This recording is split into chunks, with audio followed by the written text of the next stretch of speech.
Okay, so we identified that there are basically two pieces of law that guide the manner, first, the establishment of the institution of public protector, and the manner the institution basically operates. So we are looking at first Article 243, Article 244 of the Constitution, which has made provisions for the establishment of the institution of public protector. Then we are supposed to be looking at the provisions of the Public Protector Act of 2016. So the Public Protector Act of 2016 basically makes provisions now that establish, or let me say, it actually establishes, the Public Protector Act of 2016 establishes the Office of Public Protector in Zambia here, and provides the legal framework by which the institution of public protector basically operates. So let's just go back to the Constitution first and look at the other provisions that we started looking at, which where Hazel basically has guided us in terms of where we ended last week. And then from there, we pick it up and conclude on the subject of public protector. So the functions of the public protector, we looked at as contained or provided for in Article 244 rather, and the limitations of the public protector we looked at, and equally other things that we looked at is the tenure of the institution of public protector. So we looked at the Zambian scenario and we made a comparison with the case of the South African public protector.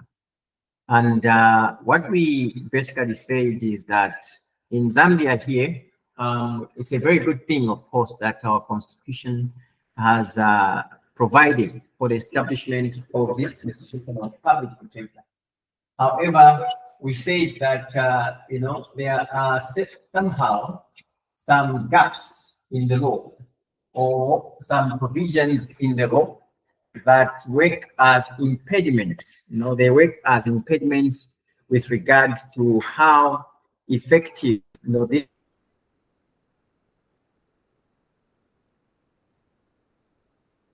of public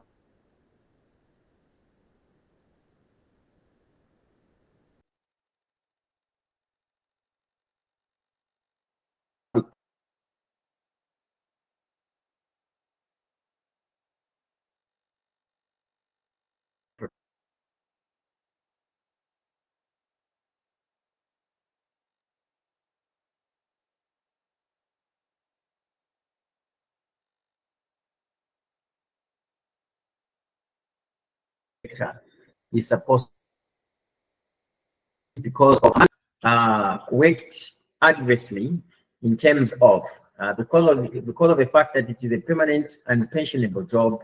We learned that somehow it has affected the effectiveness of the office holder of public protector, in that the office holder seemed to owe allegiance to one that appointed and one that would actually have the power to remove the office holder from that office.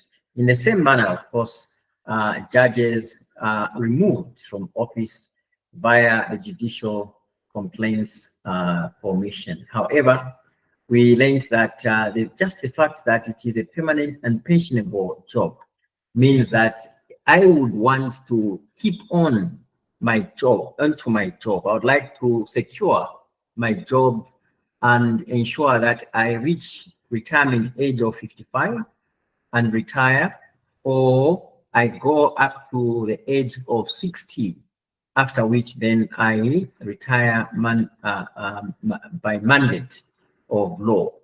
So we say that therefore the public protector may be very, very, very somehow selective in terms of who they investigate when they need to investigate, or when the time, or when a plea by a member of the public has basically been made that the office or holder should carry out an investigation on certain individuals and institutions that may act mala fide or mala fide, as one would basically wants to say.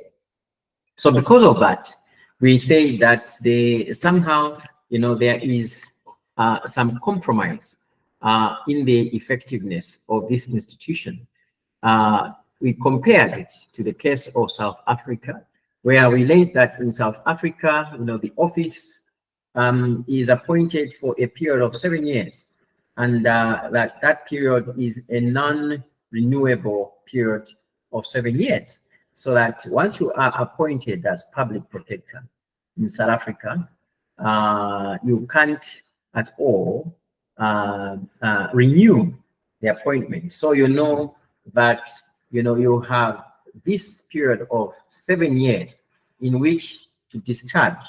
You have this period of 7 years in which to basically discharge your duties as a public protector, and you basically will not care what will happen after the 7 years, because you know that after all, you are not at all going to be seeking reappointment or a renewal of your appointment as a public protector.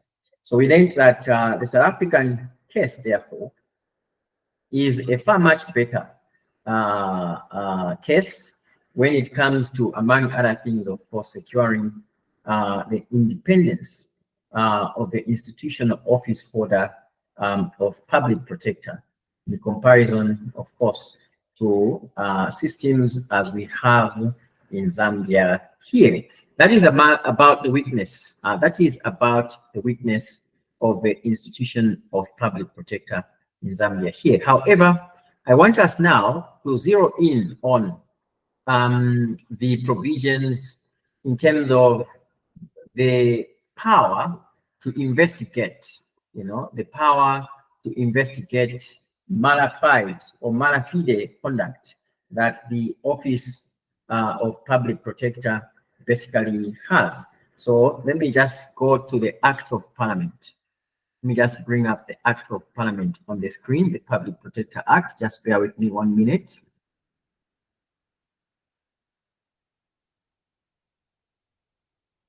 Just 1 minute. We bring up this piece of law here so that we are able then to interrogate it. Yeah.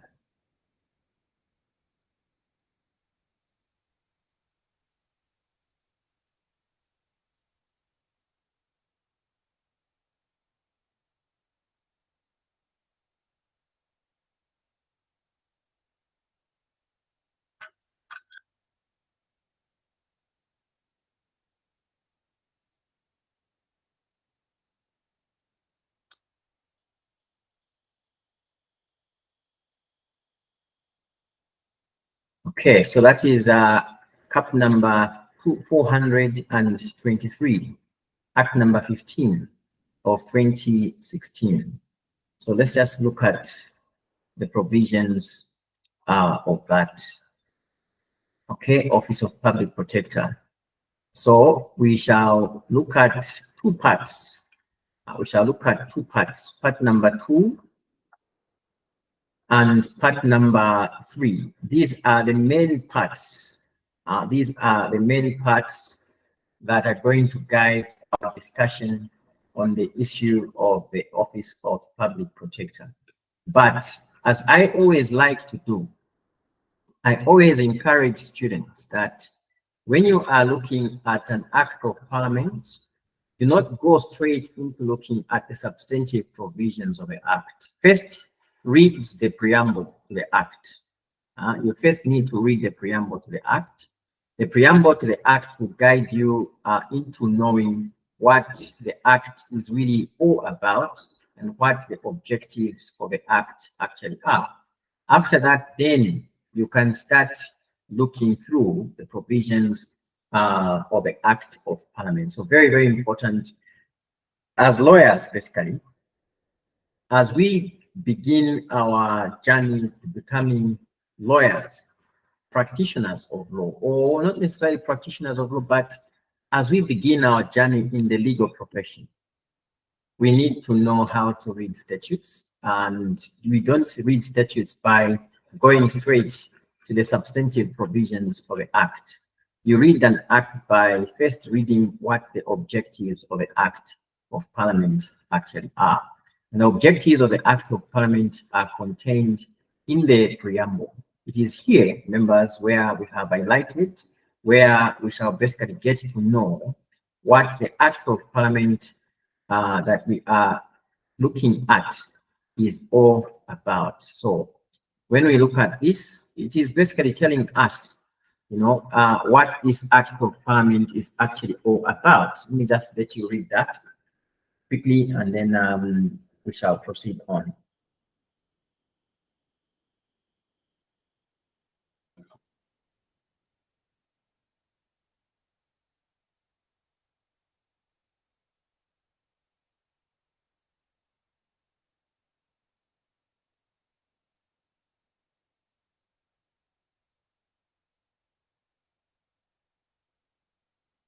Okay, an act to provide for the functions, for the powers, for the operations, and financial management of the Office of Public Protector, to provide for the initiation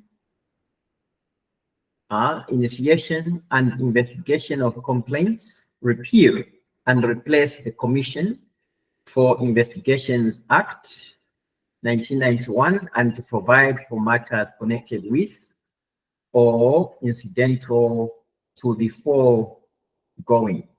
So that is those are the objectives of the Public Protector Act. Those are the objectives of the Public Protector Act. So of particular interest for us here, it is to look at the functions, powers, and initiation, functions, powers, operations, and initiation and investigation of complaints. That is what really we are so much interested in, not so much the other things that are contained in the Act.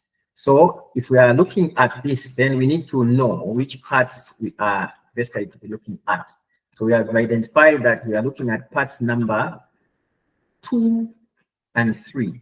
Because part number 2 is where the establishment of the office actually is. And the office bearers, the functions, and the powers that the Public Protector has are all contained here.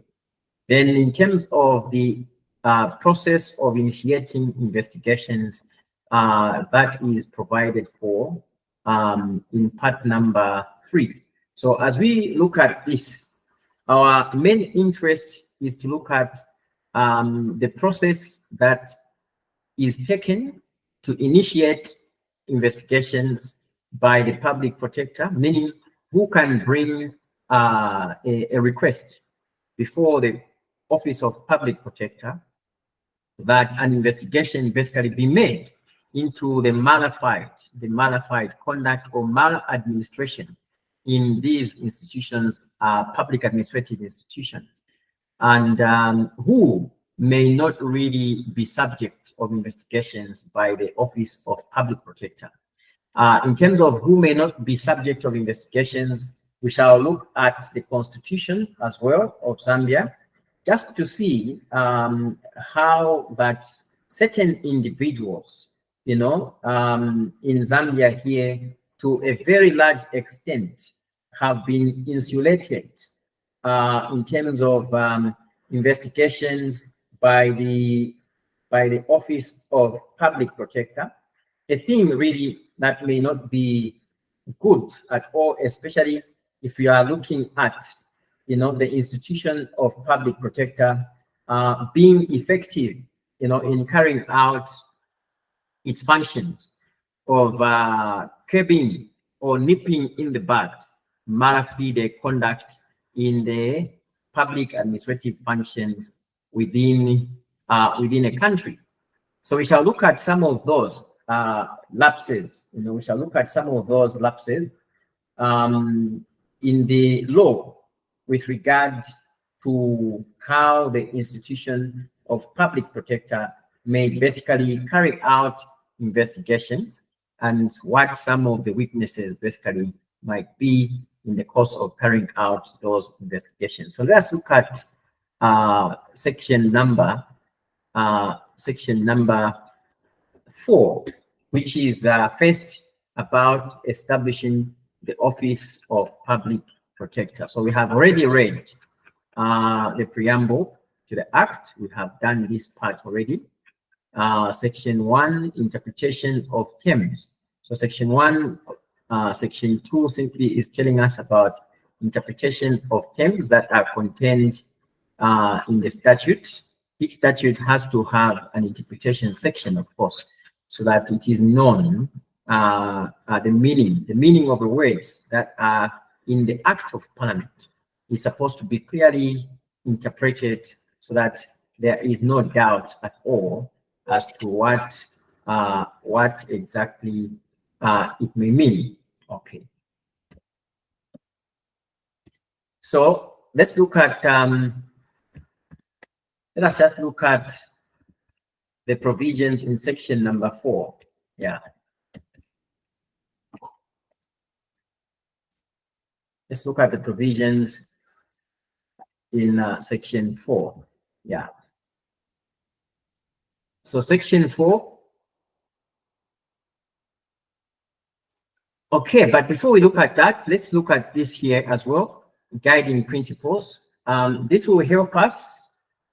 If you look at section number 4, section number 4 will help us in terms of, section 4 will help us in terms of why an application to the Office of Public Protector may actually be far much more better than an application for judicial review. I know we did look at that. When you look at the definition of administrative law, it tells us that, it is all about ensuring that public administrative bodies are operating within the confines of the law, and that when it comes to issues of executing their public administrative functions, how that they ought to be guided by the rule of law. But we also learned that the mechanism of judicial review somehow, as you may have noted when we were looking at judicial review as a topic, the process of judicial review may somewhat be a cumbersome process, that it requires one to have proper knowledge of law, or at least to engage a legal practitioner to help you initiate an application for judicial review. So we learned that, the mechanism of public protector came about so as to help, have an alternative, which is a very, very simplified alternative way of seeking redress, in public administrative institutions and the manner in which they actually perform their functions. So that is what we learned, and that is the principle. Those are the guiding principles. When you look at the provisions in section number 3 of the Act, those are basically the guiding principles that are supposed to guide the manner the institution of public protector basically ought to operate.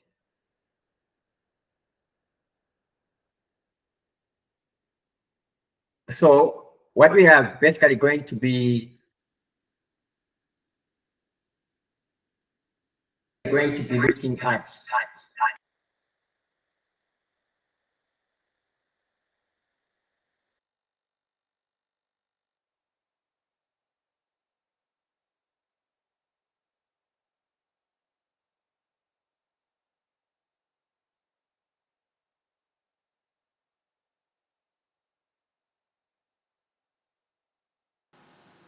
which makes it to be a much more preferred. How is it different from judicial review? How simplified it has been made, which then makes it to be a much more preferred redress.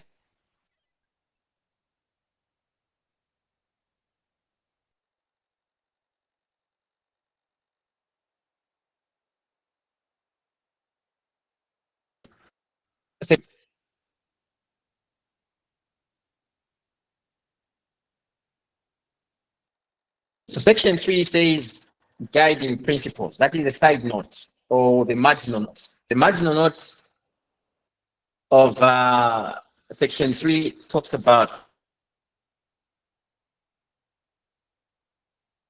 the public protector is supposed to operate. The Office of Public Protector shall, in fulfilling its mandate, act in accordance with the values and principles set out in the Constitution and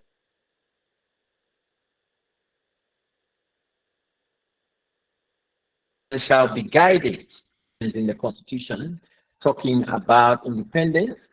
But one thing always got to remember is that independence is not brought about by merely making a provision in the Constitution that there shall be independence.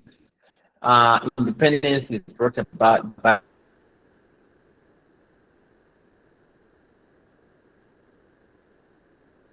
independence because there is a provision that says that there shall be independence. But that is what the law says anyway. So you can go to court and argue on that basis where you contend that independence of this institution somehow is being compromised. So that will give you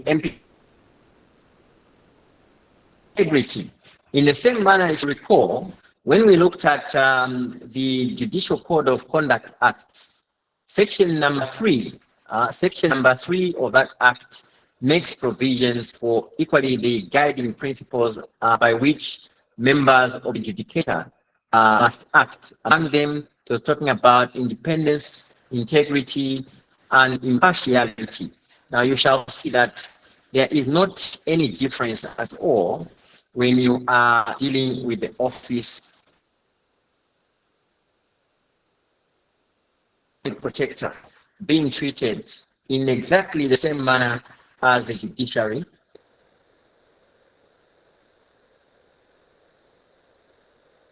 Especially when it comes to the manner in which they execute their functions. The reason is very simple. It is because both these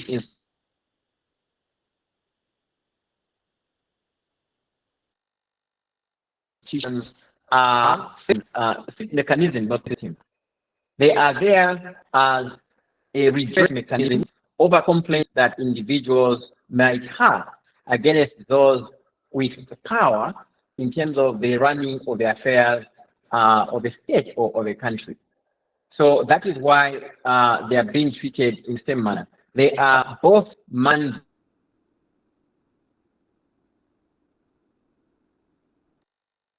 by judges or people who qualify to be appointed as they are there to make sure that the properly taken care of, especially as regards the complaints against mafia, the complaints against ultra-virus conduct that individuals might actually have against these public administrative institutions.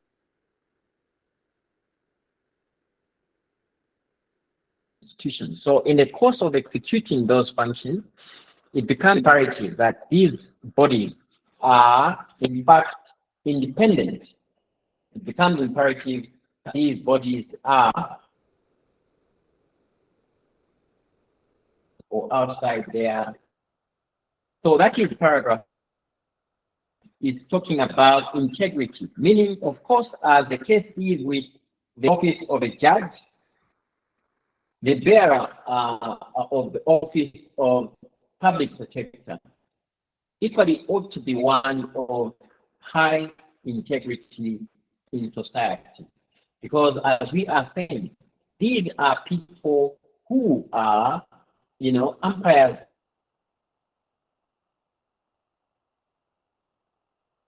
of justice. You and I will run to them to go and seek redress where we character. They ought to be individuals of impeccable character. They ought to be in the people that are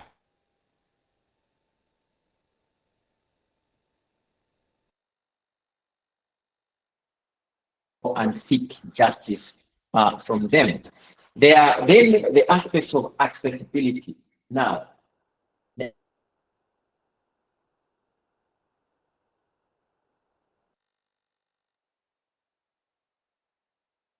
the process of public protector to that of judicial review. If you recall, when we looked at the Wire report, which is a report that was published, first of all, sanctioned by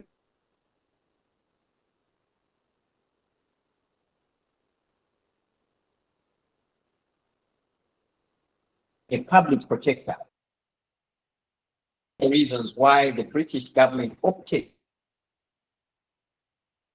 to take that as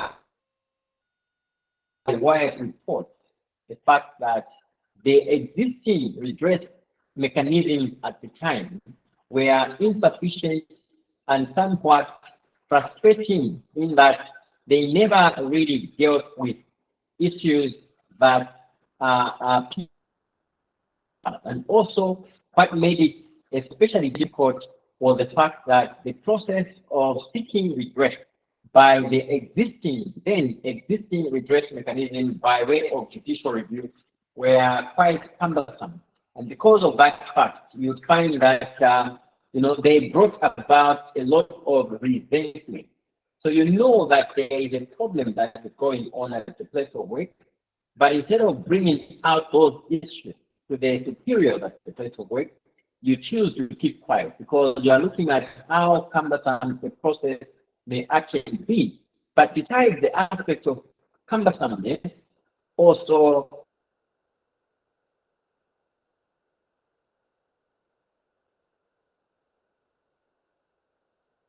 mistake, which means that me as an individual who is seeking redress by way of judicial review, I must have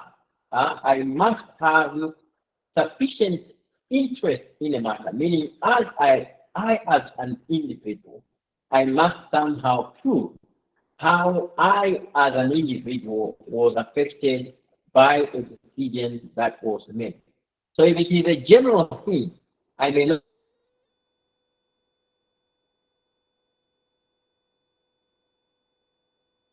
aspect of sufficient merit, how that the case has to be meritorious for it to be granted leave to be heard by a judge by way of judicial review. So it was rather inaccessible. Judicial review was rather inaccessible to majority of the people that there was need for the establishment of a new system that was basically to bring about ease of access and the ease of application before the office so that investigation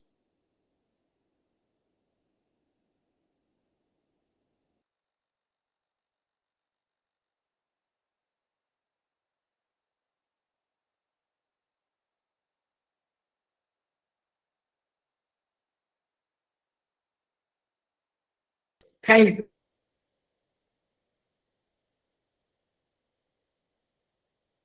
of a quasi-judicial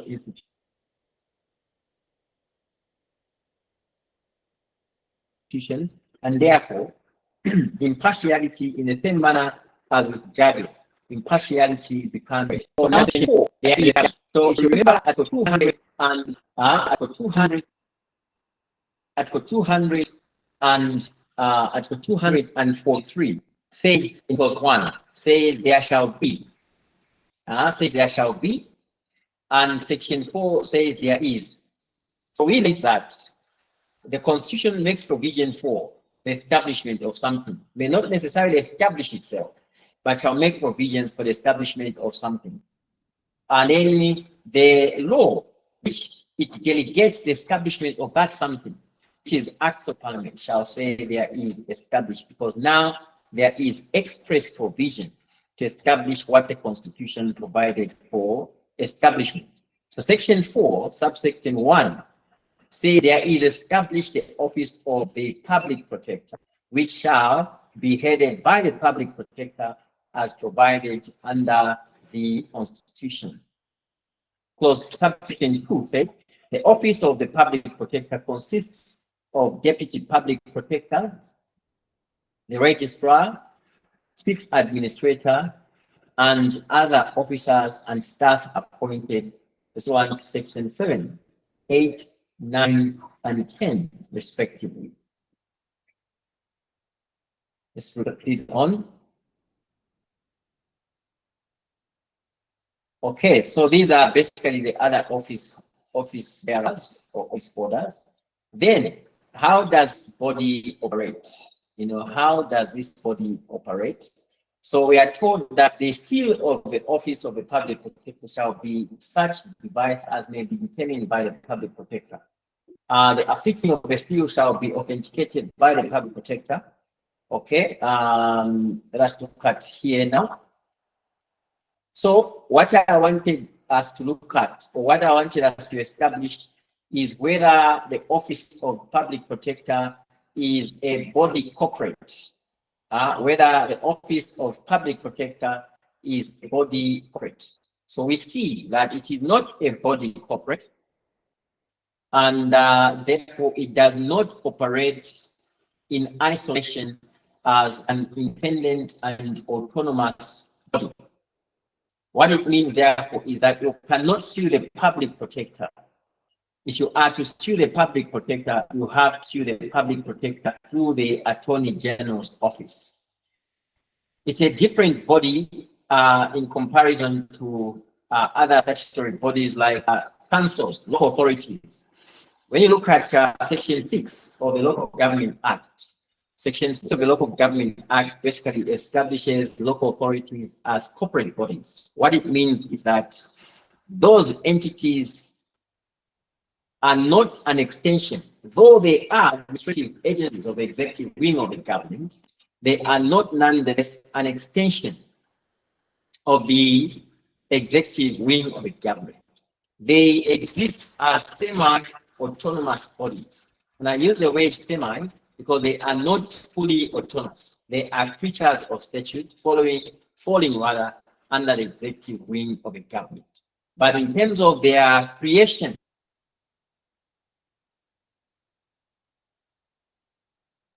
local authorities, in terms of their creation, they are created as corporate entities. They are incorporated, kind of, meaning they can sue and be sued in their own rights. So if a local authority has acted in a manner, if a local authority has acted in a manner that is in breach of a contract, if a local authority has acted in a manner that is contrary to law, which establishes and provides for its operating mechanisms, it is not the Attorney General's office that you would bring a matter against. You would have to basically bring a matter or the matter against the local authority itself. It's not the same when we talk about the office of public protector. So the office of public protector basically is very much an office falling within the executive wing of government, falling within the executive wing of the government, not the judicial wing of the government, but the executive wing of the government. And therefore, when the public protector has done a wrong, has breached a contract, for example, it is not the public protector that has to be brought to court as an institution, but the Office of Attorney General. I wanted to be clear on that before we proceed. Okay, let's look at functions now. Let's look at the functions of a public protector. Now, the functions of the public protector are not any different as enumerated in the Constitution as are here provided in the Public Protector Act. The functions are basically the same. Only thing, of course, is that the Act has given detailed functions, has extended on the functions of the public protector in comparison to what the Constitution basically provided. And of course, the reason for that is very simple, because as we have now known and learned that the office, the Acts of Parliament will give the detailed provision, being law in motion, and that the Constitution, being static law, will only make provision of the existence of something. And once that something has been provided or established, now it is the Act of Parliament that establishes that, and therefore the Act of Parliament will also give the details of how that institution is basically to operate. So much as the Constitution has made provisions, as we looked at last week and the other week, the Act of Parliament has enumerated in detail what the functions of the Office of Public Protector actually are. So let us look here at Section 6, and the subsections that follow there. Says public protector shall perform such functions as are prescribed in the Constitution. So first and foremost, it is the Constitution that prescribes those functions, so that even as the Act expands, on those functions that would have been provided for. Yes, Angel?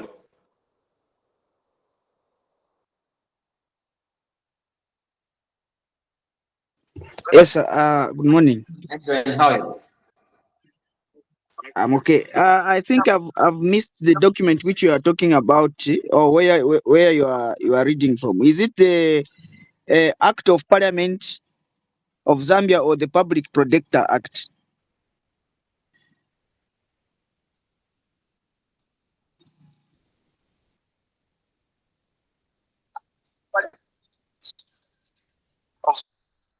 Hello, sir.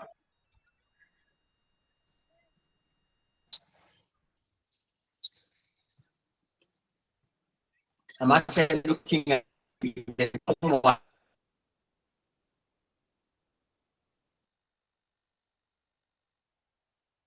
Are you able to see that? Yes, on top there, I've seen that it is a Public Protector Act on the document that you have opened, sir.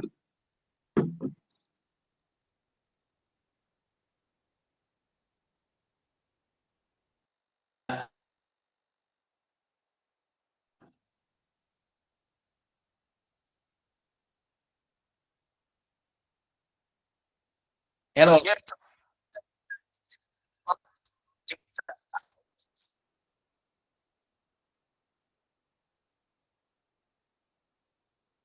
Yes. That's the one we are looking at.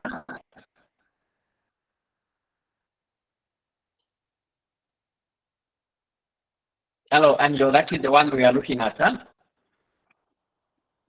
All right, okay, sir. Thank you.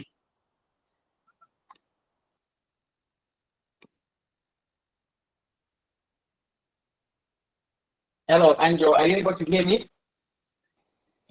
Yes, though your line is cutting, Angel, I can hear you, sir.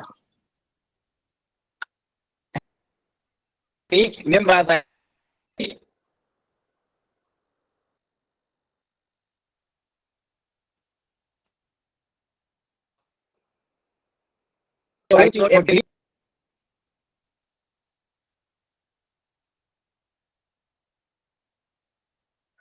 Nompumelelo,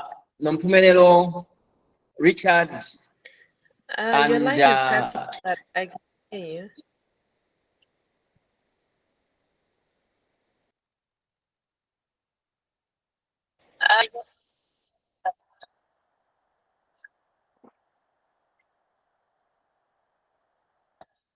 you can hear me. Okay, very good, very good. Okay, so what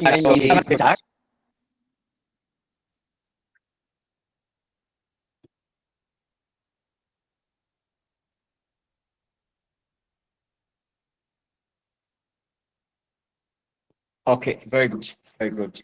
So let me just switch to the laptop then. Let me switch to the laptop, I think.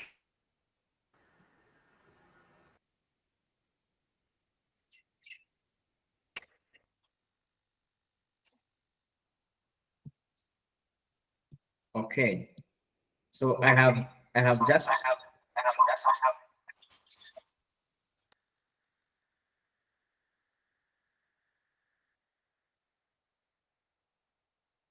okay.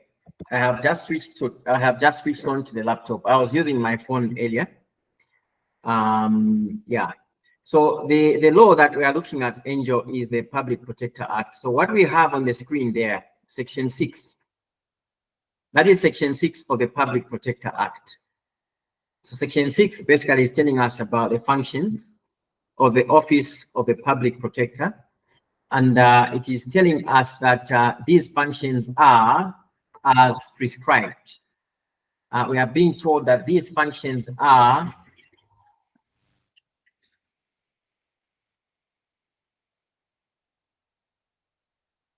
sorry about that noise, the motorbike outside.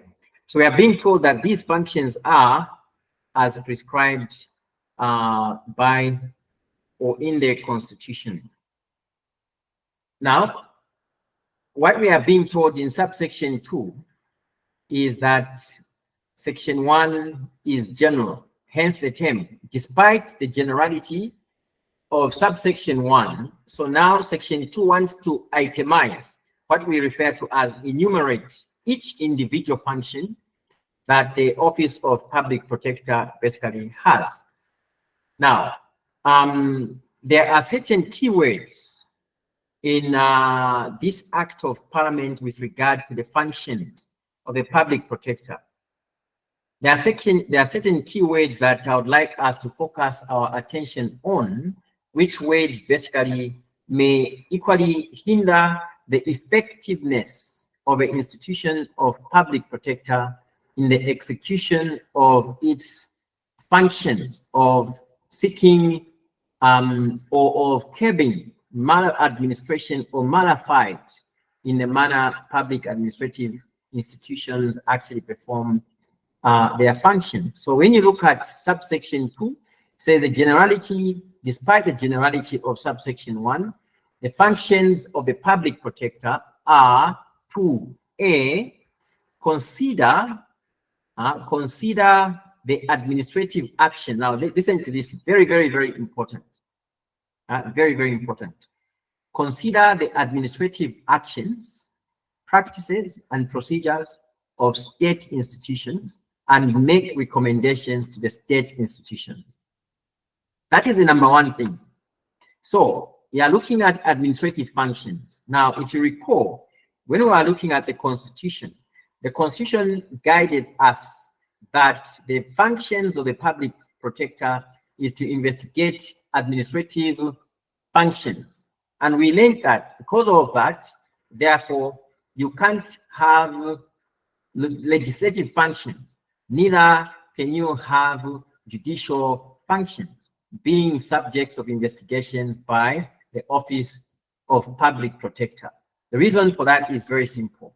There are mechanisms that have been put in place for judicial functions in terms of redress, appeal, and also there are mechanisms that have been put in place with regard to the institution of Parliament. You either apply or petition the Constitutional Court or via the institution of Parliament itself, arising, of course, from the parliamentary privileges and immunities. So you can't investigate any matter that is not administrative in nature by or via the office or institution of public protector. So it is to consider the administrative actions and practices, or rather administrative actions, practices, and procedures of state institutions and make recommendations to the state institutions. So it is the state institution, meaning now you can't investigate any other body other than state institutions, as we shall see. Paragraph 1 rather of subsection 1 reads, of subsection 2, paragraph 1 subsection or paragraph A subparagraph 1, paragraph A subparagraph 1 of subsection 2 of section 6. Let me read that again.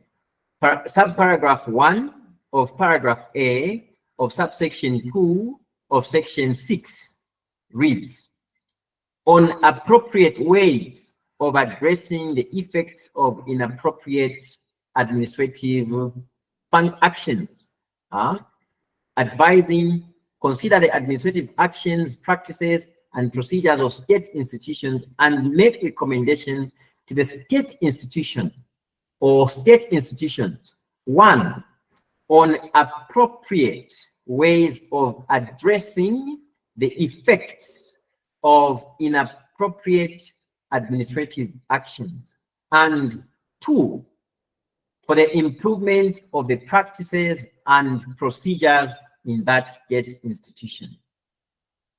Paragraph B, let's look at paragraph B. Paragraph B states, prevent and take necessary and effective measures. Prevent and take necessary and effective measures for the prevention of maladministration in state institutions, in particular measures for 1, examining the practices and procedures of state institutions in order to facilitate the discovery of opportunities of maladministration and secure the revision of methods of work or procedures which, in the opinion of a public protector, may be prone or conducive to maladministration. 2, advising state institutions on ways and means of preventing maladministration and on changes in methods of work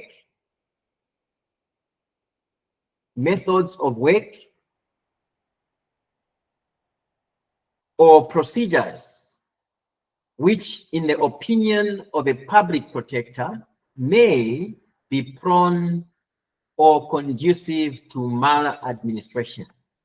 2, advising state institutions on ways and means of preventing maladministration and on changes in methods of work or procedures of such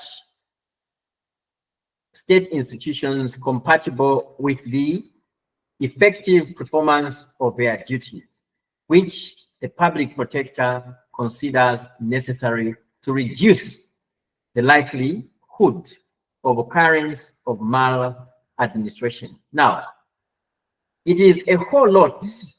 It is a whole lot that we have here that we may not really just now wind or finish up everything that is here. But these are basically the functions that this office has arising from what is in clause or subsection 2. So we say that section 6 subsection 1 gives a general background in terms of the functions of this body. However, subsection 2 now has enumerated in detail, and this is what we see here all the way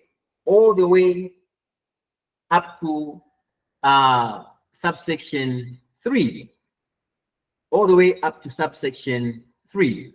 Now, subsection 3 also is talking about something else, which basically the office is required to do in the performance of its functions. Those functions that are contained in subsection 2 above.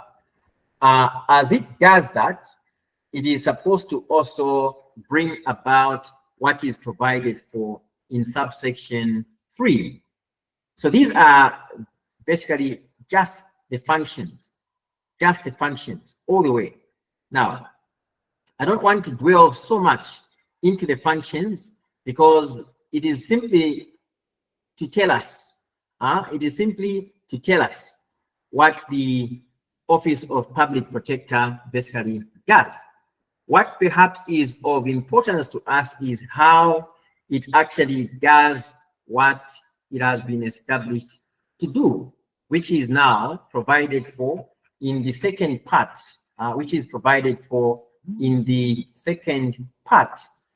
or the next part, not the second part. The next part to the Act, which is part number 3. So part number 3 now tells us, and it is here where you shall indeed see how different the institution of public protector is. You know, how different the institution of public protector is as regards judicial review. Because here you shall see that you shall basically be guided on who can bring an application against an administrative function in the course of executing administrative functions by public bodies, who basically can bring an application before the public protector, requesting the public protector to actually carry out investigations into mala fide conduct or mala fide. So section 13, initiation of investigation. Section 13, subsection 1, it is telling us about who can bring an application before the public protector, seeking the public protector's office to investigate a complaint made by an individual who is basically competent to bring that complaint before this body. So subsection 1 of section 13 says, it reads as follows: the public protector may investigate,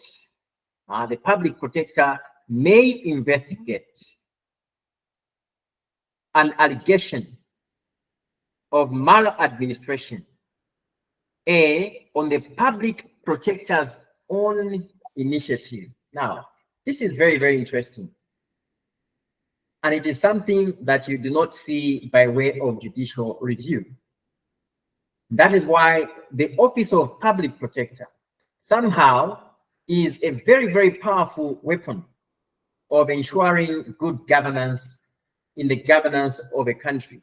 However, this can only work effectively if the institution of public protector is actually given a lot of leeway in terms of who it can investigate, as opposed to what the law in Zambia here, as we shall see, provides. It has restricted, the law in Zambia, unfortunately, has put in place so many restrictions on who can actually be investigated by this institution of public protector in the execution of its functions. But A of subsection 1 of section 13 is telling us that the public protector may on its own initiate investigations against a body.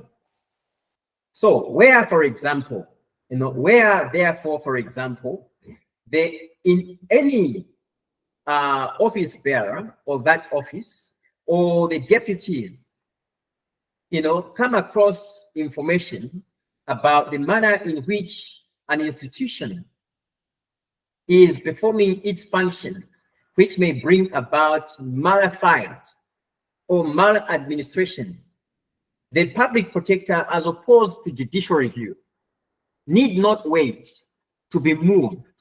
In court, we say the court has to, rather with judicial review, we say the court has to be moved.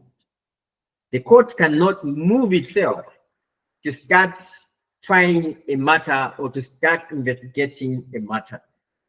But when it comes to the process of public protector investigations, the public protector can move itself, can initiate on its own, can initiate investigations against, can initiate investigations against a public body.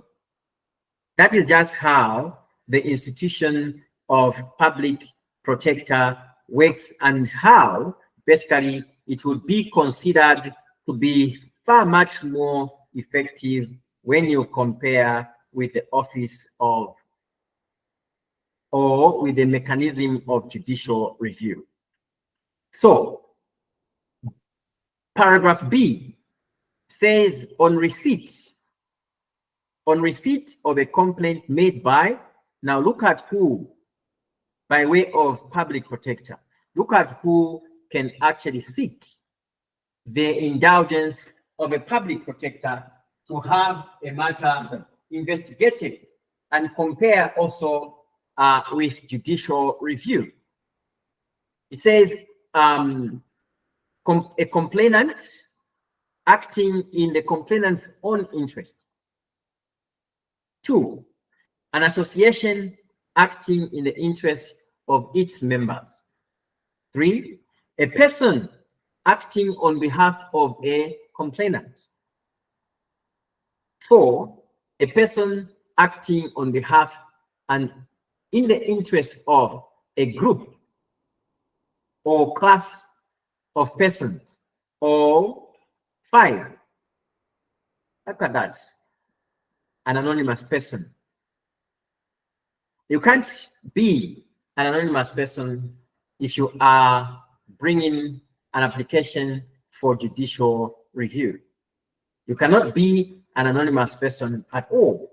Neither can a person bring on behalf of another person by way of judicial review. Yes, in judicial review, you can have an association acting in the interest of its members. You can bring an application for judicial review. But you can't bring an application by way of judicial review as an individual acting on behalf of another person. That will not be allowed in judicial review proceeding. Neither can you be an anonymous person bringing an application for judicial review. That will basically not be allowed. Now, let's look at subsection 2.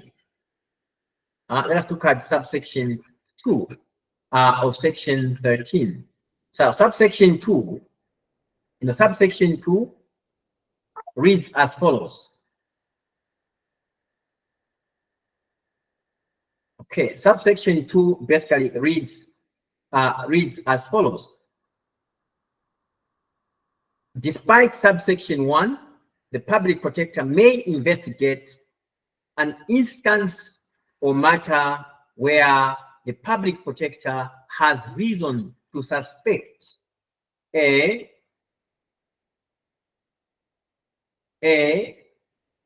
that any decision or recommendation taken or made or about to be taken or made is unreasonable, unjust, unfair,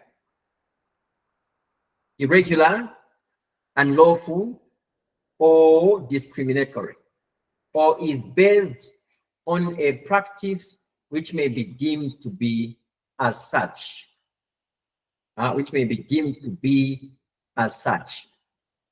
Meaning, what we have here, members, is what we basically refer to as preemptive. What we have here is what we refer to as preemptive. So where there is prior information about something likely to happen, which may be unreasonable, unjust, unfair, irregular, unlawful, or discriminatory, or has the propensity to bring about any of those things, the public protector can initiate an investigation and nip it in the bud. Before it actually happens, the public protector has the power to investigate that and prevent it before it actually happens. Paragraph B, that the provisions of any law or any other matter is administered by or under the authority of a state institution, or that any practice is so followed, or that any practice is so followed in a manner which is not in the public interest. Let me read that again. I'll start from subsection 2 itself, right from the top. Despite subsection 1, the public protector may investigate an instance or matter where the public protector has reason to suspect that the provisions of any law or any other matter is administered by or under the authority of a state institution, or that any practice is so followed in a manner which is not in the public interest. So the public protector basically has the power to do that. And subsection, or in paragraph C, that the powers, duties, or functions which vest in a state institution are exercised or performed in an incompetent, dishonest, or irregular manner, or are not exercised or performed. Now, let me just say something about these. When you look at what we have looked at now, you will see that the institution of public protector is not very different in terms of its function from the office or from the mechanism of judicial review. You know, you'll find that the office of public protector is not different very much from the institution or the process of judicial review in terms of functions. The main difference between the two, you see, is simply the procedures through which one would bring an application, either for judicial review or to the office of public protector. It is rather a cumbersome process to apply for judicial review. However, when you apply, you find that what the judge will be doing by way of judicial review, of course, it will be guided by strict rules of evidence, by way of judicial review, to be guided by strict rules of evidence. However, when it comes to the office of public protector, the public protector is going to do again about the same thing that a judge has the power to do by way of judicial review. But by way of public protector, they will be doing it in a more, what we refer to as, instead of doing it in judicial review, which is more of adversarial. Judicial review is more of an adversarial process. Public protector, on the other hand, is inquisitorial. You are simply doing an inquiry into how something, you know, is being done with a view to suggesting how something actually ought to be done. Excuse me. So there is not so much of a difference when you look at the functions. The difference between the two comes about with regard to the procedures and the processes that are to be taken.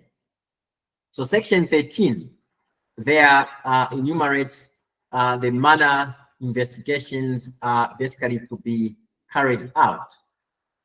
The manner investigations are basically to be carried out. C talks about that. We've read C. What is subsection 3 saying of section 13? Subsection 3 saying a complaint under subsection 1 shall be made in the prescribed manner and form. So the act at the bottom has a form. The act at the bottom has a form that one can use. So now we are becoming familiar. We are becoming familiar with other redress mechanisms. We now know, that we don't actually need to go to court. We don't actually need to go to court by way of judicial review to have a matter redressed. The system has been made friendly. We can now seek redress without even being known at all. If you don't want to be known, you can seek redress by simply filling the form, which is part of this act. At the bottom of the act, the form that one might use to seek redress by way of an application to the public protector, the form is there. You use this form and then you seek your redress, basically. Let us look at, but before we proceed on, maybe let me invite one or two questions. I'm cruising because I want us to see if we are able to finish this topic today. From what I remember, I think this should be the last topic in the syllabus. So that's why you see me cruising like this. Do we have any questions at all or clarifications that you'd like us to make before we move on, members?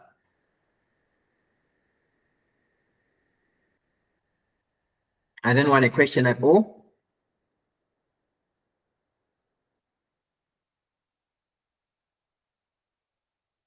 Members? Shimba, do you have a question?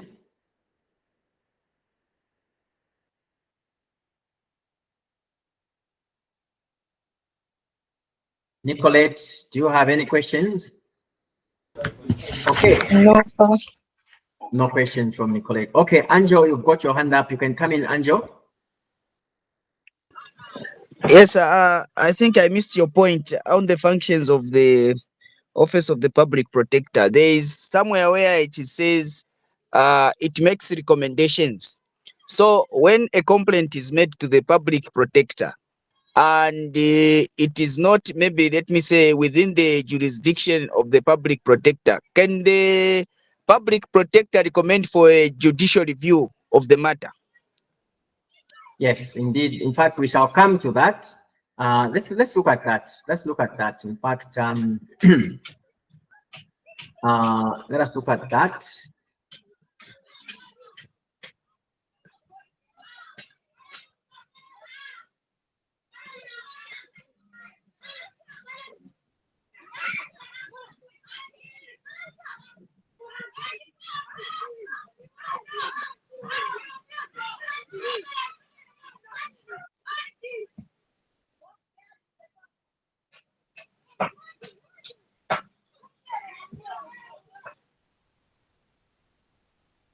Okay. Let us just look at that.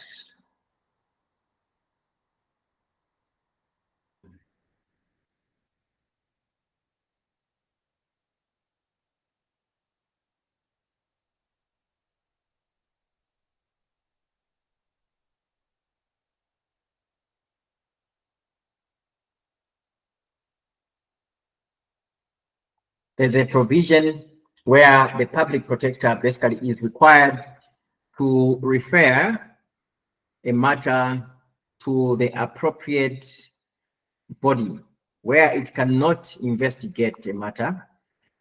It will basically be required to refer the matter to an appropriate body, which body then will take up the function that the applicant might have wanted the public protector basically to look at. So just bear with me 1 minute.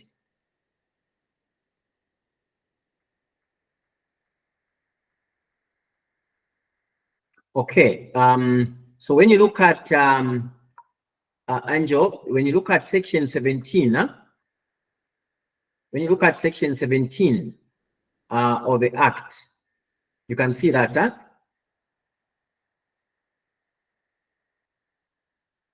You can see what we have highlighted there, Angel. Yes, sir, I can see. Yeah. So the public protector, at any time, basically, the public protector can refer a matter to another relevant body. For example, if an investigation, or if I make an application to the public protector on a matter that borders on a criminal conduct, not so much maladministration. So remember that the public protector's function is that of investigating maladministration. However, it cannot investigate a criminal matter. So when I make an application to the public protector against certain individuals working in an institution of government, and the matter being complained about borders on criminal conduct by those individuals, the public protector cannot carry out that investigation because it is beyond the jurisdiction of a public protector. So what the public protector at that point would do is to refer the matter to the relevant authority, in which case either to the Director of Public Prosecutions, or if the Financial Crimes Court, in fact, Financial Crimes Court, of course, it is the Director of Public Prosecutions again. So it will refer a matter to the Director of Public Prosecution if a matter that one has sought an investigation on borders on criminality. So you are very right that the public protector may refer. Indeed, the public protector will refer a matter where they may not, or they may think they don't have the competence to actually investigate such a matter. If it falls outside their authority or their jurisdiction, they cannot then investigate such a complaint, and they will then refer that complaint to the relevant authority pursuant to section 17. Okay, I hope we have addressed that question, Angel. Do we have any more members before we proceed on to looking at section 14? Do we have any more queries, clarifications that you'd like us to make?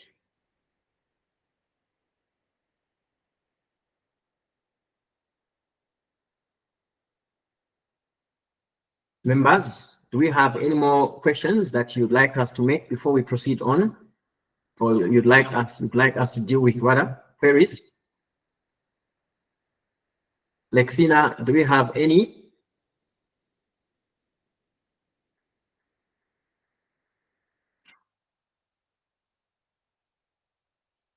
Okay, no questions. Let us look at then section 14.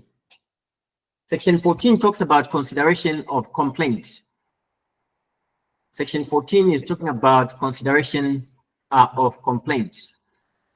The public protector in subsection 1, it reads, shall, on receipt of a complaint made in accordance with section 13, determine whether a complaint discloses a prima facie case of maladministration. 2, the public protector may, where a complaint discloses a prima facie case of maladministration, make such orders and give such directives or directions as the public protector considers necessary for the purpose of an investigation. Okay, very good, Lexina. Then the public protector can also refuse. The public protector members can also refuse. And we have a case in mind, an interesting case indeed. We have a case in mind of what transpired. I think that should be in 2019, if I'm not mistaken. Either 2019, 28, between 2017 and 2019, something happened where the late Mike Mlongoti, a politician, had sought an application or had lodged, rather, not sought, an application to the public protector against President Lungu. We shall come to that. So where the public protector receives an application, it is not a must that they will investigate the issues raised in the complaint.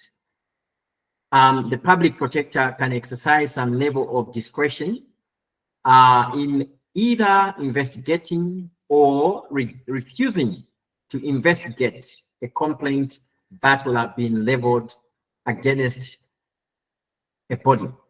So Section 15 gives the public protector that power. The public protector may refuse, rather, to investigate a complaint, or having commenced an investigation, discontinue the investigation if the public protector considers that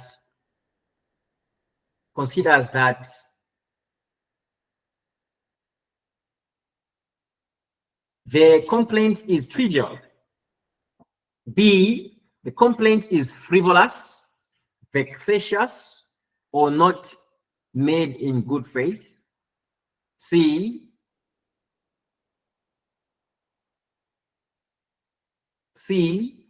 complainant does not have sufficient interest in the action complained of, except that this paragraph shall not apply to anonymous complaints or complainants or complaints.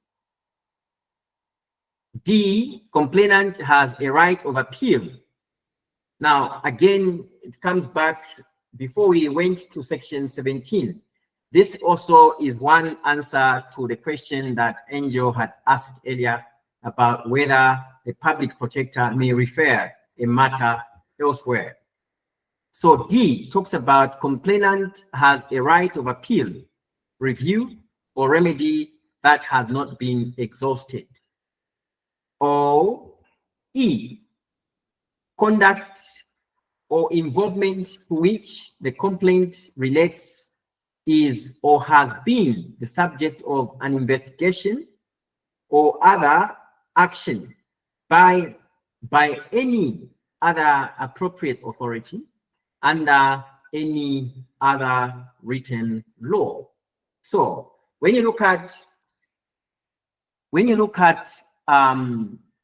D and C, or D and E rather, D and E is telling us of instances where the public protector would say that this matter is either in the hands of a competent body that is established to investigate matters of this nature, or the public protector will say that we can't investigate this matter because there is an appeal pending, there is a review pending, or that there are other remedial processes that have already been commenced by the applicant, and that those processes have not yet been exhausted.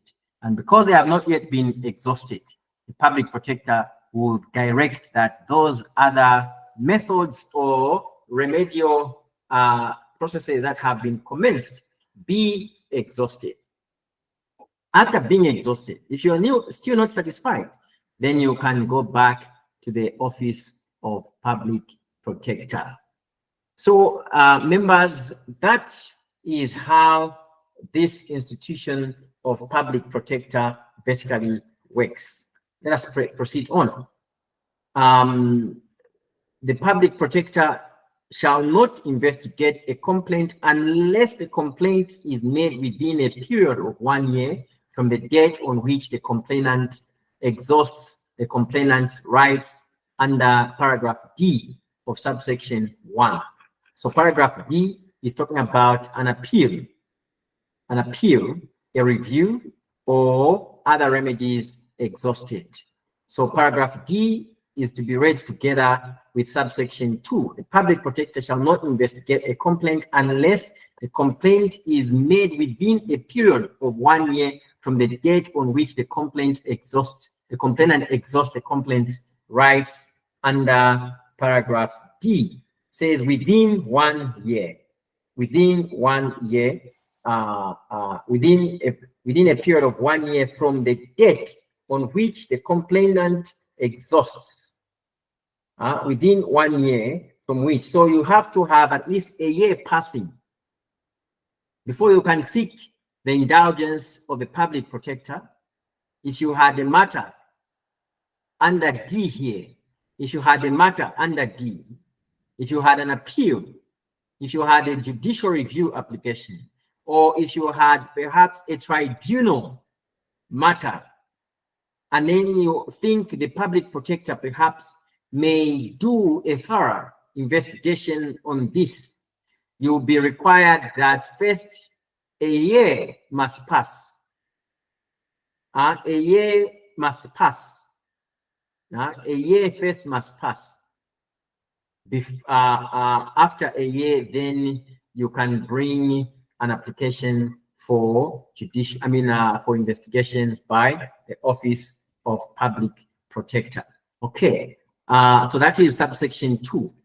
Subsection 3 is saying, despite paragraph D of subsection 1, the public protector may investigate a complaint where the public protector is satisfied that the complainant has been prevented from exercising the complainant's right under that paragraph.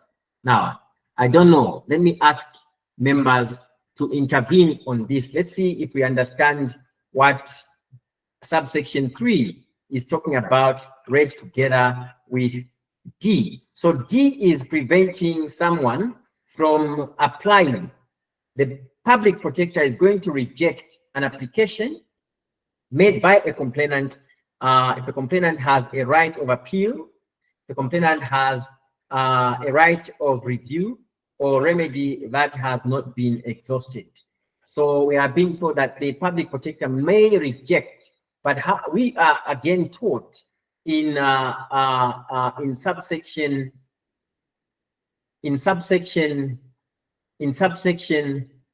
3, we are being told that despite paragraph D of subsection 1, the public protector may investigate a complaint where the public protector is satisfied that the complainant has been prevented from exercising the complainant's rights under that paragraph. Is anyone able to come in, members, and just to share with us your understanding of subsection 3, read together, of course, with subsection 1, paragraph D above? Any one of us members to come in and help?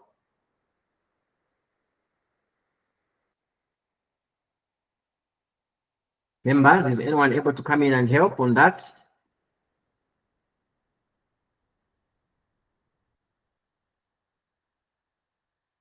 Members? Okay, let us look at judicial review, for example, or an appeal for that matter, but especially judicial review. Why judicial review? Perhaps even an appeal, actually, because one can appeal against a decision of a court with regard to another public body. Not necessarily that the matter is the court itself, but the fact that the court has refused an appeal that one would make against a decision made in favor of another public body. So instead of me appealing, the court says that I don't have enough grounds or my appeal is not meritorious. They refuse my appeal. Basically, what subsection 3 is telling us here is that if the public protector is satisfied that me as a complainant, I have been prevented from exercising my right to appeal because the court is saying my appeal is without any merit. Yet the public protector believes and thinks that my appeal may in fact have merit. The public protector, even though I have a right of appeal, the public protector may come in and say, let us investigate this complaint that this person has basically brought about. Better also, where I have the right to apply for judicial review, but I feel that, or not even feel, the court, because remember we say that the court will not just grant judicial review applications. The court will look at whether I have sufficient interest in the matter, and the court will also look at whether there are sufficient merits in the matter. If the court says that the merits are not sufficient to grant leave for my case to be heard before a judge by way of judicial review, the public protector may say, okay, we think that there are somehow some merits in this case, and therefore we are going to carry out the investigation, notwithstanding the fact that the applicant has another recourse mechanism, which is by way of judicial review. So it is to broaden the scope of redress mechanisms that individuals basically should have. That is what the Office of Public Protector is basically all about. So that is what section or subsection 3, and what subsection 3 or section 15 is basically telling us. Okay, let's just now look at who is subject to investigations by the public protector. Who is subject to investigations by the public protector? Who can the public protector investigate, and who may not really be investigated by the public protector? Okay.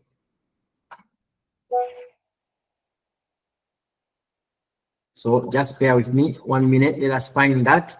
That is a very, very, very important piece of information that I basically want us to look at, because that especially to a large extent has somehow affected the effectiveness of an institution of public protector as regards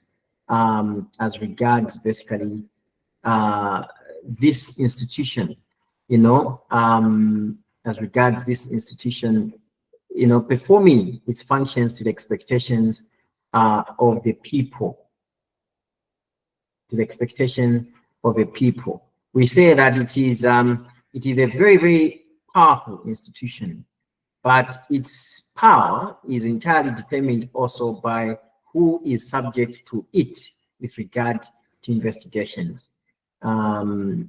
So I want us to look at who, you know, who is basically subject of investigations and who is immune, who cannot be brought before this institution for purposes of investigation. Okay, let's go to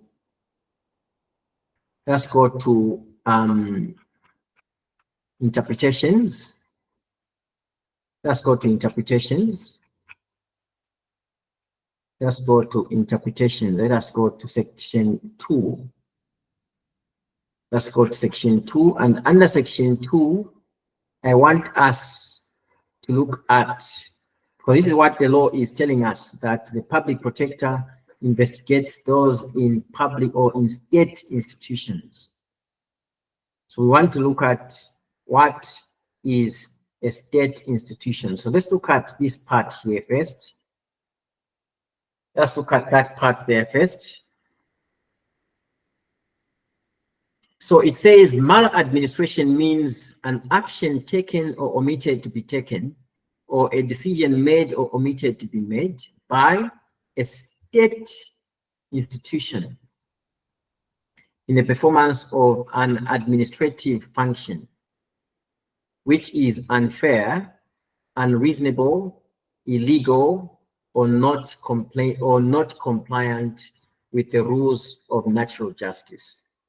So what we are being told here, as with the other provisions that we have just read, is that the Office of Public Protector can only investigate these institutions here. Now, what are these institutions, state institutions? Let us see.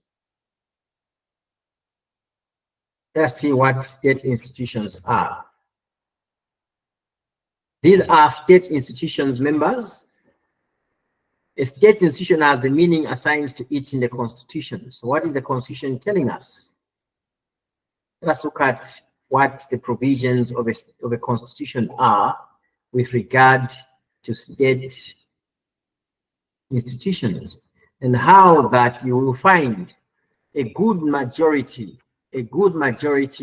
of individuals that ought to be subject to investigations by the public protector are actually not being investigated because according to the law, they are not part of the state institution, but they are part of the organs of state.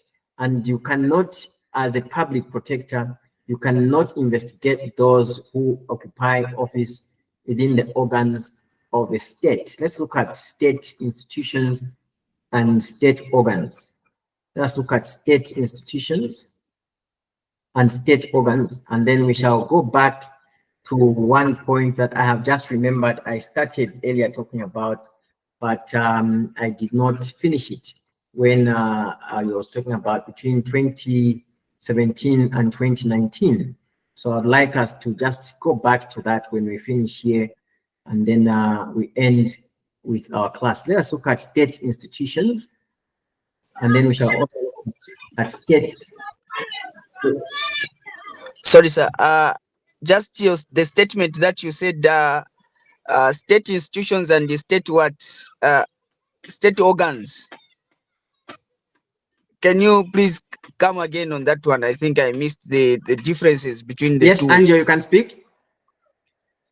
Come again on the statement that you mentioned that about Okay, state we actually organs haven't looked at it. and what else did you say? Between Okay. you mentioned something about state organs and the state institute. I think that's what I got. Okay. So I don't okay. know. Yes, sir. Okay, Angel, thank you very much. So we haven't actually looked at that yet. That's what we are looking at now. Huh? That's what we are beginning to look at now. So we are looking at the Constitution, and we are just about now to identify state institutions. So state institutions are these here, Angel, and we shall also look at state organs, which are here. So state institutions are here. I'm looking at Article 266, by the way, of the Constitution, definition of terms. So we are looking at Article 266 read together with Section 3, or is it Section 2 of the Public Protector Act, which talks about state institution. So state institution there in Section 2, it is said the meaning is that which is assigned in the Constitution, which is here, therefore. So it says that a state institution includes a ministry or department of a government, a public office, agency, institution, statutory body, commission or company in which the government or local authority has a controlling interest other than a state organ. Other than a state organ. And then it speaks of state organ as being the executive, the legislature, or the judiciary. The executive, legislature, or judiciary. What does this mean?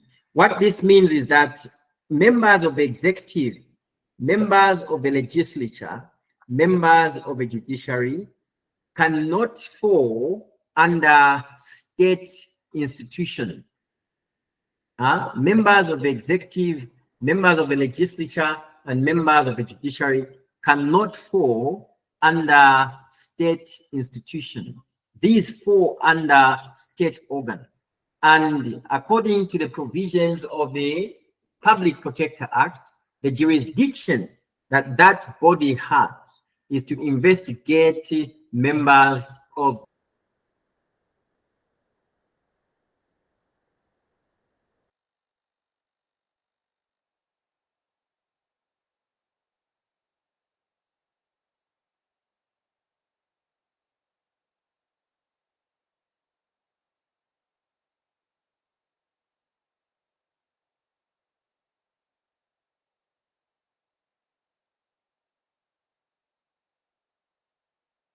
And then parliamentarians equally cannot be subject of investigations by the public protector. Equally, judges, members of the judiciary cannot be subject of investigations by the public protector. Now, why would this be? That's the question. Because when you look at certain countries, South Africa in mind, you find that, as we spoke about last week, in South Africa, the reason why we saw in South Africa in 20 which year was that, when Jacob Zuma was president of South Africa? You know, when Jacob Zuma was president of South Africa, we saw how that revelations of about 200 million rands, only 200 million or 200,000 rands. I don't know whether it's million or 100,000. I think it was 200 million, if I'm not mistaken. Either 200 million or 200,000 rands. That was used by the then president of South Africa, Jacob Zuma, to investigate his Nkandla estate. He used that money to renovate his Nkandla estate, which was public money. Now, that information was shelved under the carpet.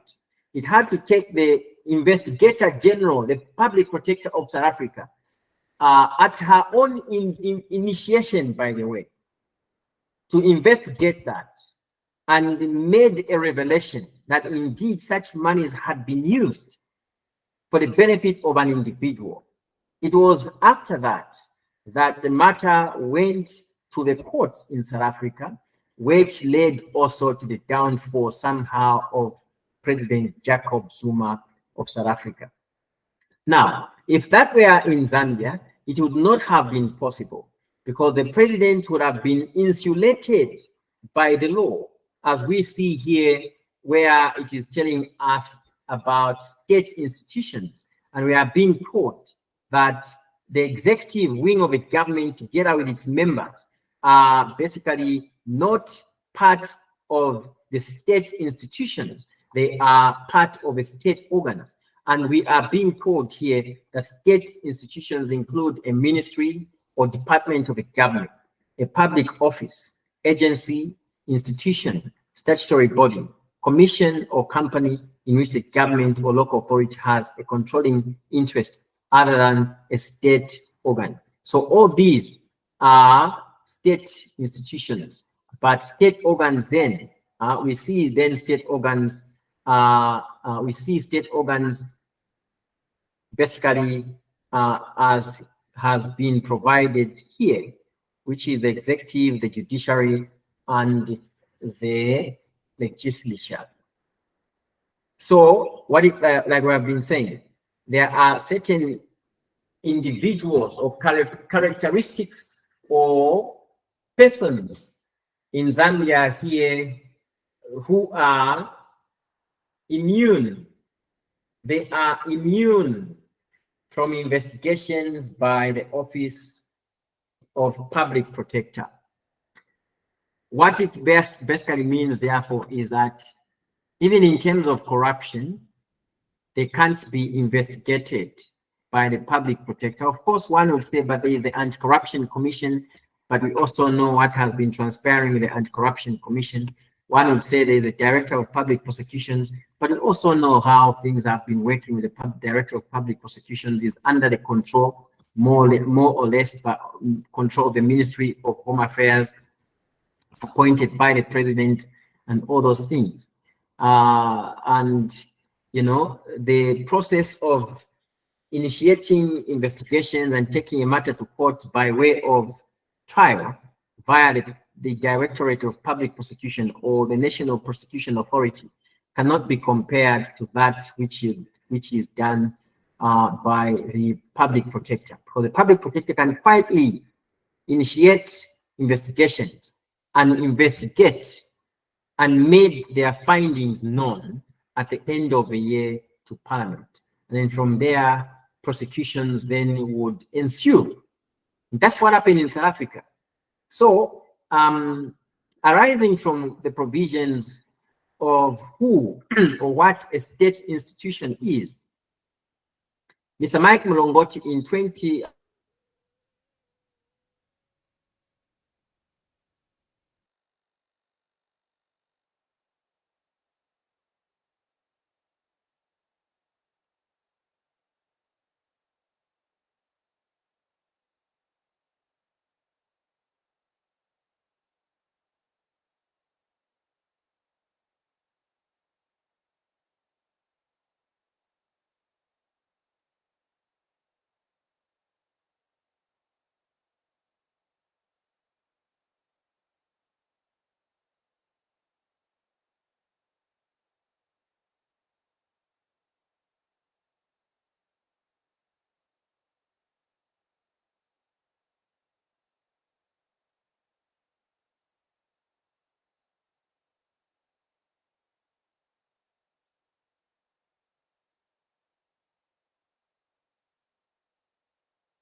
sincere apologies about that. My internet had dropped here. Yeah. So what I was saying is that I was just giving an example of what transpired in between 2017 and 2019. I can't just clearly recollect when, but it is that period of time when Mr. Mike Mulongoti, the late Mike Mulongoti, then a leader of an opposition political party, sought the indulgence of the then public protector, Madam Caroline Sokoni. I think she should still be the public protector. I'm not aware of any changes to the office so far that have been made. So Mr. Mike Mulongoti asked the public protector to investigate the origins of President Lungu at the time. And the public protector wrote to Mr. Mulongoti explaining why the investigation basically could not have been conducted. First, it was not within the competence of a public protector to investigate an individual in terms of his or her origin. That was the first thing. Secondly, the president was not, as an individual, belonging to a state institution, but belongs to a state organ, but especially to do with the function. Because remember, you investigate, the public protector's power is to investigate the performance of an administrative function. Now, in his capacity as an individual and to investigate his origins, that did not fall within the context of the jurisdiction that the public protector basically has. So at the time, I was just writing the book, Administrative Law and Process, I think that was 2019. I remember it was 2019. I was just writing the book, and I got to the part about the public protector, and that information came out into the public. Then I realized, okay, so this is the reason why the public protector could not investigate the request by Mr. Mlongoti to investigate President Lungu's origins, because first, as an individual, he did not belong to a state institution, but belongs to a state organ. And secondly, he could not have been investigated as an individual unless the investigation was in the course of performing his administrative functions. So that information was very helpful when I read that, which is what we are looking at here.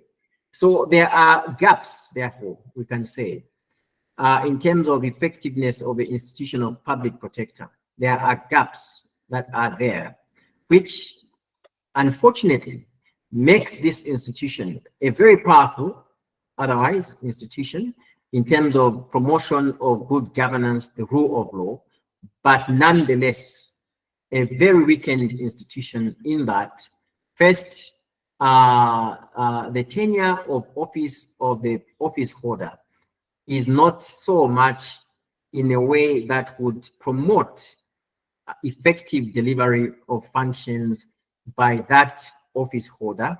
And secondly, they are the most suspected individuals when it comes to certain vices like corruption in the course of performing their functions, ministers that is, are somehow insulated from investigations by the public protector. And you cannot investigate corruption, you cannot bring an action of corruption by way of judicial review. You can only do so by way of presenting a matter to the public, to the public Directorate of Public Prosecution, who then will investigate. Sometimes the investigations will take long. Even after that, they will have to start thinking of evidence, taking a matter to court, and hopefully securing a conviction. However, if it is a public protector initiating an investigation, they know that they have this information. They can access the information. They will be able to investigate maladministration in individuals, or they'll be able to investigate corruption in individuals, and therefore will be able to be part of the good governance system and structure within this system, that are put in place to promote good governance and democracy within the country. So that is about the Office of Public Protector members. It's a very, very powerful institution, but nonetheless a weakened institution. Okay, Angel, you have a question. You can come and address your question, please. Yes, I just want to find out. On the public domain, there was an issue of some ministers who were being investigated for corruption. And when the vice president was presenting in parliament, she was asked to mention names of those ministers who were being investigated, but she refused to mention them. I just want to find out if it is the same law which they are using to protect even those who have been investigated for corrupt practices, if it is in line or in connection of whatever we are discussing here, sir. Okay, so when we speak about investigations here, Angel, we are speaking about investigations by the public protector. However, the investigations that the vice president was asked about are investigations being done by the law enforcement wings, for example, the Drug Enforcement Commission and Corruption Commission and the police. Now, usually, they want, if somebody is a sitting minister, they will not mention the name of an individual. Why? Because they haven't yet been found guilty and they have a job to perform most of the time. They are executing their functions as a minister. Of course, there are allegations of corruption that have been leveled against them. But remember, the law says you are innocent until you are proven guilty. So by beginning to mention their name, it's like you have already pronounced them guilty. Now, the general public cannot then have confidence in them. The general public cannot have confidence in them as they execute their functions because they have already been mentioned as being investigated for corruption. So usually, even the law enforcement agencies, as they conduct those investigations, they would not reveal the names of the people being investigated. Sometimes they would also say that we do not want to jeopardize. We do not want to jeopardize the investigations that are going on. So they will not mention, and it's understood really. But after the investigations have been exhausted and evidence is there that indeed this person did act corruptly, that information shall then be passed to the president, who then shall ask these people to resign, or the president may actually hold a press conference and relieve those people of their duty and even mention the reasons for relieving those persons of their duties, basically. Yes, Lexina?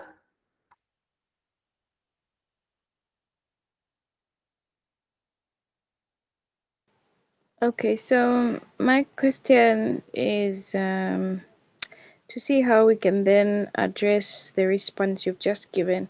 So would then the appointment of ministers outside Parliament be a remedy to maybe some kind of strengthen the work and the responsibilities of this institution, or would it just be just another way of us looking at upholding the principle, the doctrine of separation of powers? Yeah. Then my second question is then maybe you would have mentioned it. I kept dropping in and out of class. Has there been one case that has been followed through this office and has been successful to secure a conviction? Okay. Thank you very much, Lexina, for those two very good questions.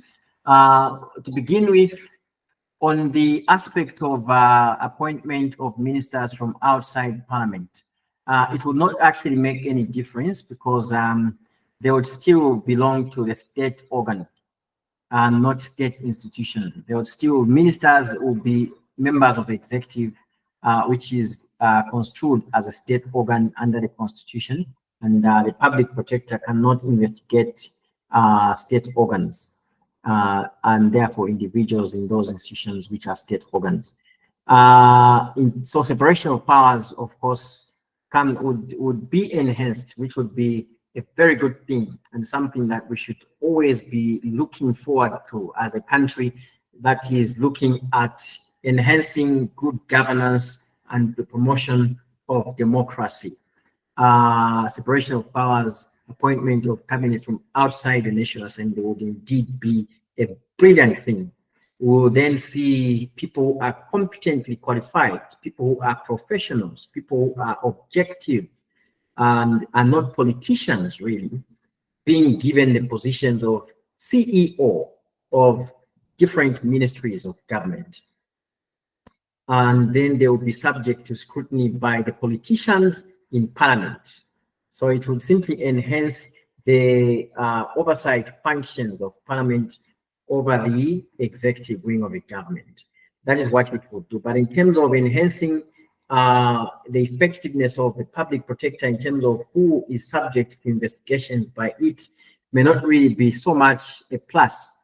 And then the other question is, have we seen a case of investigations that have been done by the public protector, which we have seen ending up to a conviction? All right, so first and foremost, Lexina, with other members, the public protector, as you saw on the functions there, the Office of Public Protector is not so much about criminal investigations. It is about maladministration. And their job is more of an advisory body. They simply recommend, once they have carried out an investigation of what may be causing maladministration, they establish what the cause of the maladministration is in a state institution. Then they proceed on to advising the state institution on the findings that may be causing or bringing about that maladministration in that state institution. However, we also saw where that if a matter borders on a criminal issue, we saw how that the public protector would then refer the matter to the relevant authorities, which relevant authorities would then carry out criminal investigations. And if there is evidence sufficient enough to prosecute, they will then prosecute the matter. And if a judge is convinced with the evidence that would have been submitted, then of course a conviction would be secured. The other reason why we also do not hear so much about the happenings or what the public protector does is that the hearings, these investigations of the public protector are actually done in camera. They are not sittings as the case is with judicial review. So once you have submitted a complaint to the public protector, it is then left to the public protector to carry out investigations. If there will be need for the public protector to contact you as the complainant, the public protector may then do that. But they are not public hearings in a manner and form we see hearings in criminal proceedings.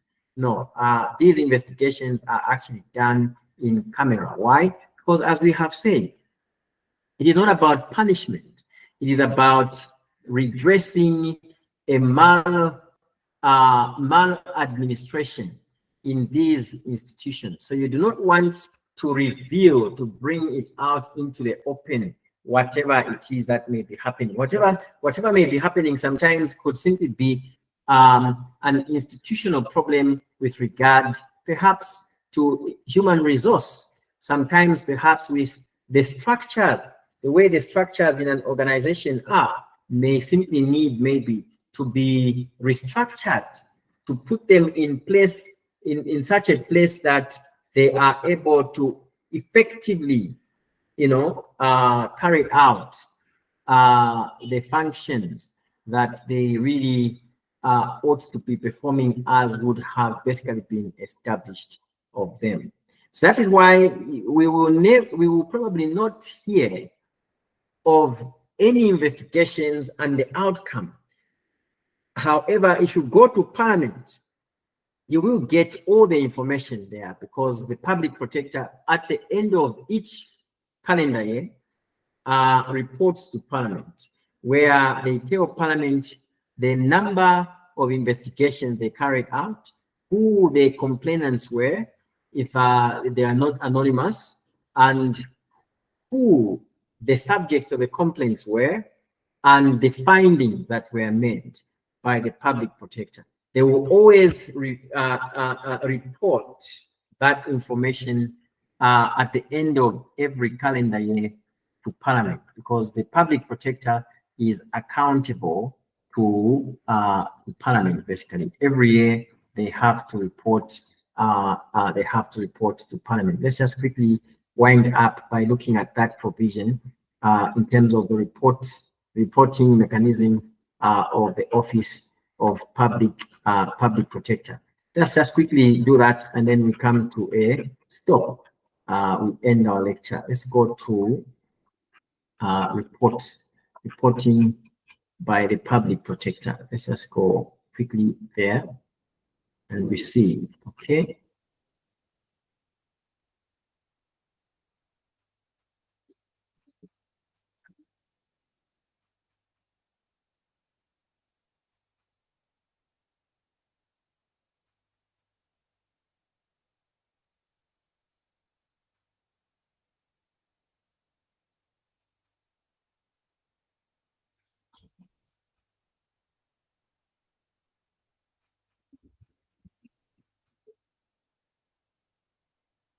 Okay, so we are told in section 34, annual report, as soon as practicable, but not later than 90 days from the end of the financial year, the Office of the Public Protector shall submit to the Speaker a report concerning its activities during that financial year. So this is, you would then, okay, let's look at this here. Subsection 3, the clerk of the National Assembly shall not later than 7 days after the first sitting of the National Assembly, next after receipt of the report referred to in subsection 1, lay the report before the National Assembly. So that is where, you know, if you want to know the investigation that might have been done in any particular year by the public protector, you can actually visit even the public protector itself. You can visit the Office of Public Protector, or you can visit the National Assembly, you can visit Parliament, and you request that information. That information will basically be availed to you. Yeah. Okay, members, are there any more questions, or we have now been satisfied with whatever questions we might have wanted to ask? Are there any questions, members?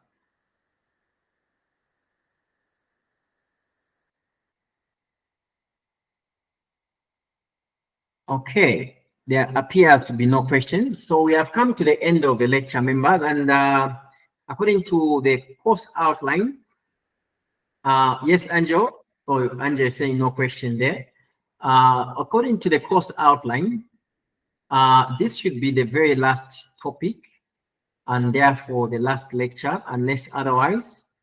So next week, Monday, I will suggest that we look at some past papers, one past paper, not some past papers. We look at one past paper, so that we just have an idea of how examination questions are actually brought in administrative law, and how we would then be expected to address those questions. So we have come to the end of our lecture, and this marks the end of the lectures for the semester for administrative law. We have finished 2 weeks before time, because of course the topic, the syllabus is not as long as the one for constitutional law.